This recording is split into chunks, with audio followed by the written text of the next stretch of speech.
text for this morning comes from Psalm 55 and verse 22. Cast thy burden upon the Lord, and he shall sustain thee. Care, even though exercised upon legitimate objects, if carried to excess, has in it the nature of sin. The precept to avoid anxious care is earnestly inculcated by our Savior again and again. It is reiterated by the apostles, and it is one which cannot be neglected without involving transgression. For the very essence of anxious care is the imagining that we are wiser than God, and the thrusting ourselves into His place to do for Him that which He has undertaken to do for us. We attempt to think of that which we fancy He will forget. We labor to take upon ourselves our weary burden as if He were unable or unwilling to take it for us.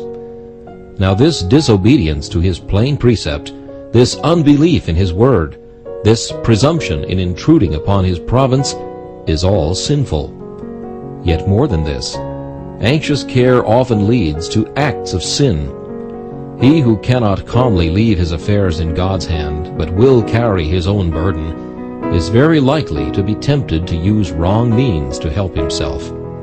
This sin leads to a forsaking of God as our counselor, and restoring instead to human wisdom. This is going to the broken cistern instead of to the fountain, a sin which was laid against Israel of old. Anxiety makes us doubt God's loving kindness, and thus our love to Him grows cold. We feel mistrust, and thus grieve the Spirit of God, so that our prayers become hindered, our consistent example marred, and our life one of self-seeking.